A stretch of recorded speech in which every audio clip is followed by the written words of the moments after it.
I want you to take another look at your topics and let's see where we go next. I want to hand it off to you, and you choose, which direction you want us to go, Okay. what we want to talk about next. Okay, let's look at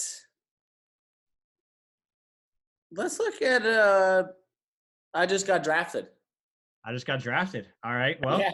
so, you are, one of these players that I guess you call yourself a young MLR prospect. You're one of the best American fly halves in the country coming up. And you got picked up by the Gilgronis.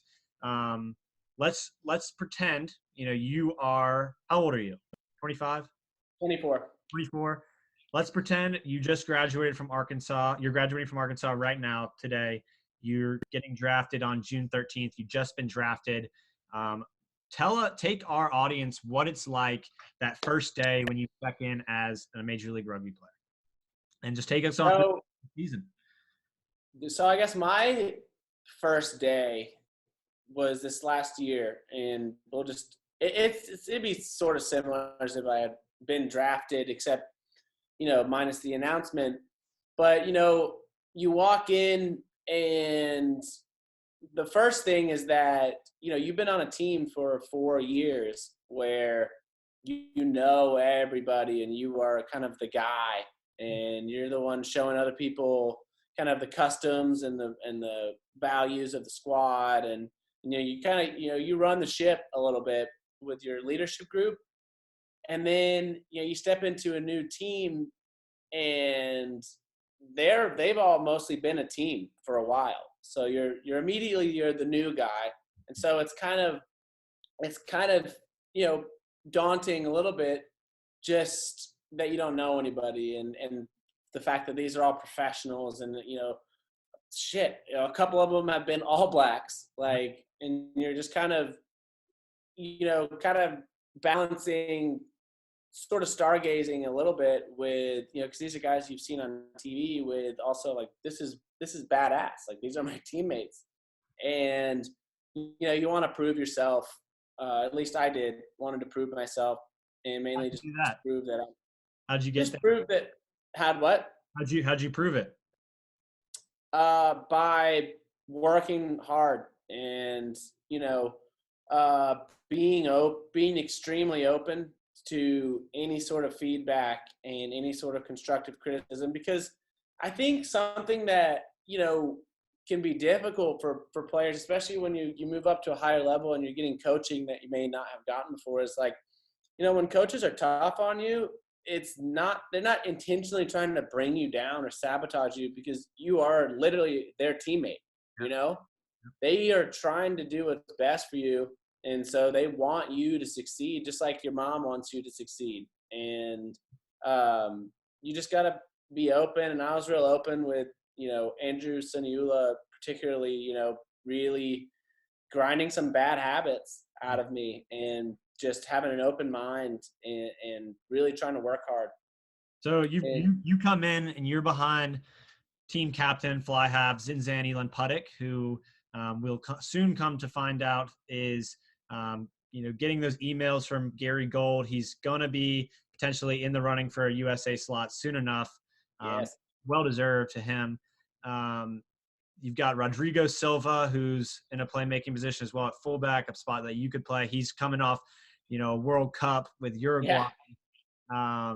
You got two really good players in that room. What are some advice that you picked off them, or maybe you learned from them that people wouldn't see from the outside?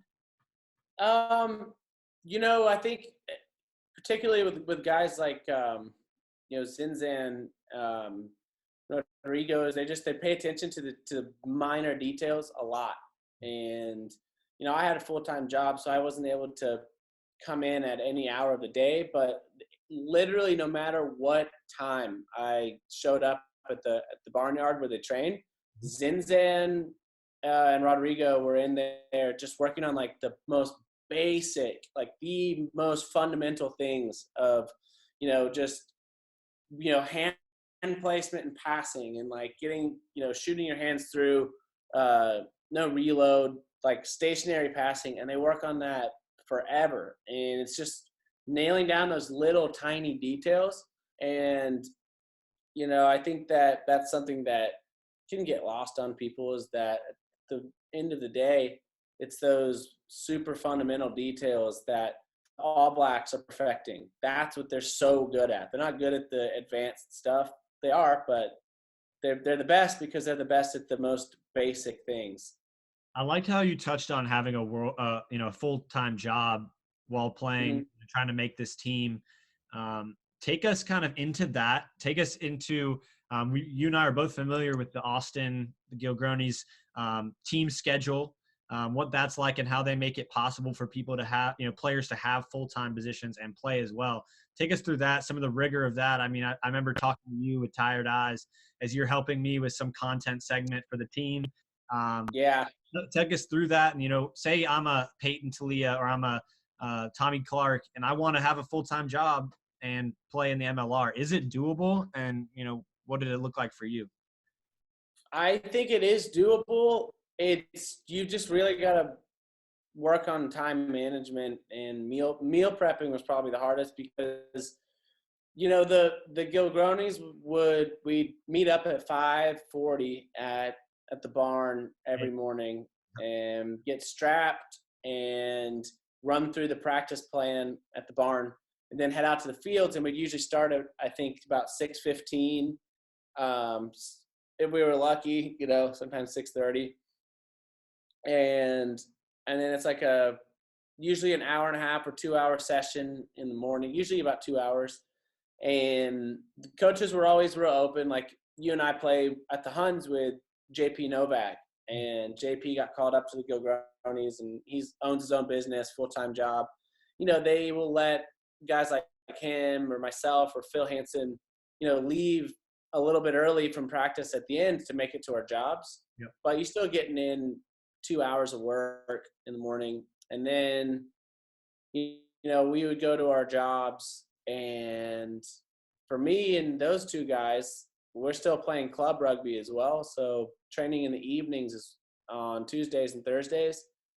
So it's a bit of a grind in terms of, getting home from Tuesday, Thursday practice at 10, and then, trying to eat and going to bed at 11:30, and then you're back up at 4:30. So that's tough, but I mean, it's worth it just because of the amount you get to improve training around professionals and with professional coaching staff. And the Gilgronis have put together better than anyone, one hell of a staff. And it was pretty much something that I just felt I couldn't turn down, because that's an area of development I've never had a chance to have before. And, I just try to cherish the time I did get out there, but make no bones about it, it's a grind. It's not easy. I think that But, I think what you just said is going to resonate so much with some of these players thinking about the draft. You got Alex Goff coming out in the article, which, needed to come out. Read the fine print. So he said, read the fine print in your contract. Listen to what Alex Rees is saying. If you're a prospect, it's going to be a grind, but it's worth it. I think players need to hear that, because you got cross paths with four guys that went to World Cups. If you talk about the two late additions, and Will McGee and Kurt Morath, you had three guys that are in the World Cup. You got Andrew Sunil. couple All Blacks. Yeah, All Blacks. Andrew Sunil is your coach. You got Mick Byrne, who's an All Black, giving you advice every day. So, these are all – the MLR is setting itself up for something difficult, which is the draft. But it's also got the characters and the players that are going to make all of you, and I say you speaking to these prospects, better rugby players in the whole. Definitely, especially coming from teams that are student run, student funded, where not everyone has played rugby before. So other than at your big 8 schools that are varsity, and I'm sure it was like this at Furman, your coaches, as great as they are, like at Arkansas, I had great coaches. They can't really focus on your best players. Like, they've got to, they have to teach guys what a forward pass is, a lot of them. So it's like you finally get just, take advantage of being in a setup where you are not the smartest guy in the room anymore. It's pretty cool.